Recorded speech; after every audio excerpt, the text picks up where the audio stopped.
Jerry Jones likes to feel necessary. He likes to feel needed. Bill Parcells didn't need him, and Jimmy Johnson didn't need him. Okay, their legacies are set. Jason Garrett, Mike McCarthy, they need him, and Jerry likes that. It's like Dak Prescott.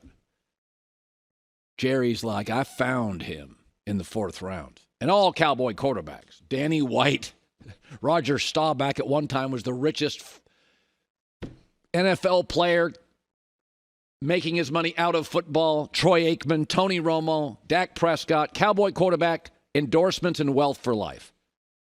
And Jerry likes that. He feels part of it. He feels necessary. All these NFL owners and billionaires, they all have tendencies, and Jerry likes to feel important. That's why he still does that silly weekly radio hit and post-game presser. I do think Jerry's getting in his own way now. Now, I don't think you can just blame Mike McCarthy for all of this. Since McCarthy arrived with Dak Prescott, Dak rolls at home and against bad teams. He's 10-16 against playoff teams, home or away. Great quarterbacks beat the good teams. But let's just take the names out of it this morning. Let's not make it personal, right? Take the names out of the Cowboys. And what if I said, do they sound like a Super Bowl winning team? Meddling owner who thinks he knows more about football than everybody else. Meddling owner, B to B plus quarterback, and a head coach that struggles with clock management. So, meddling owner, B plus quarterback, head coach struggles late. Does that sound like a Super Bowl team? All right. Take Baltimore. Non-meddling owner, dynamic superstar quarterback, and a coach from a legendary football family, John Harbaugh.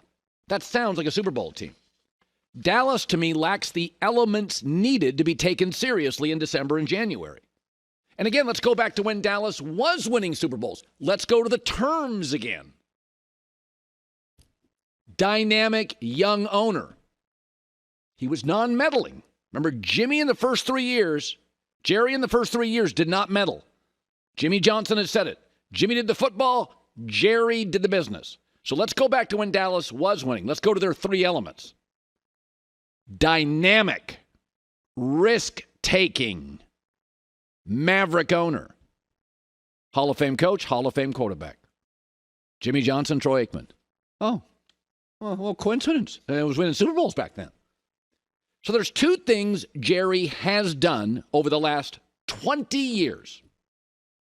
Avoided disaster.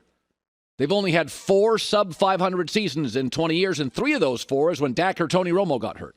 So they avoid disaster.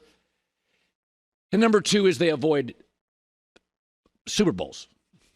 Meddling owner, average coach, average quarterback. So if you look at the favorites this weekend, Buffalo, non-meddling owner, superstar quarterback, no-nonsense coach. San Francisco, great coach, great owner, loaded roster. Say it out loud. The elements needed to be taken seriously in December and January. In the middle of this season, there was a game between Miami and Dallas. And I said before the game, I love Dallas. Because I was buying into Dallas at that time, and I hadn't bought into Miami all year. All year long, I kept calling the Miami Dolphins, the fake Gucci bag, the spray tan, the sports car convertible not built for January, fake tan of the NFL. But I bought Dallas, and then they played. And you remember what I said after that game? That's the same team. Neither one is built for December and January. They both got a little fake in them. Baltimore may not win the Super Bowl. No fake. San Francisco may not win. No fake. Green Bay, young, unproven. No fake. That wasn't a fraud win, a fake win, inauthentic win against Dallas. But right now, they're the Miami Dolphins. That's what they are. And if you don't take them really seriously, why would you take Dallas seriously? Don't need to make it personal, but there are elements to teams that take home the trophy. And when Dallas had those 3, A dynamic, non-meddling, business-first owner, Hall of Fame coach, Hall of Fame quarterback. They brought home trophies. Multiple. They even lost the coach for a year and had a non-elite coach and won. Mike's good with twisting words. Listen, we're a championship level, just not world championship. Would you win the city championship in Dallas? I don't know what that means, but Mike can kind of twist it in his favor. He'll remain the coach. So Diana Rossini, a very good reporter, comes on this show pretty regularly, said they don't have a decision yet in Philadelphia. Many people are saying Sirianni's back. I trust Diana. She says maybe, maybe not. Sirianni has to meet with the owner and tell him his plan. And the owner, Jeffrey Lurie's a pretty savvy guy. He's heard a lot of plans in his life.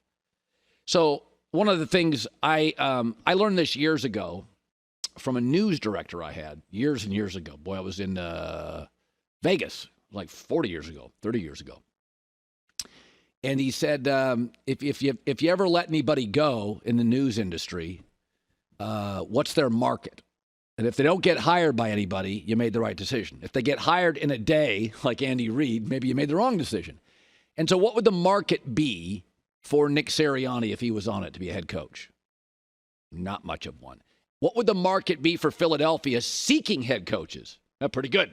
Mike Vrabel may want that job. So I would move off Nick Sirianni. Here's the thing, though. The Mike McCarthy discussion at least is layered. It is. 12 wins, 12 wins, 12 wins. He lets go of the OC. The offense actually does better, and the OC doesn't crush. It's a little nuanced with Mike, right? Like, he let go of his star OC. The offense got better. The OC didn't do well. Sirianni's the opposite. OC leaves, flourishes. Sirianni crashes. Now, this season didn't end well for Dallas. But, I mean, you can look at McCarthy and say, well, the owner in Dallas thinks he's a GM. The quarterback's really highly compensated, and he's okay.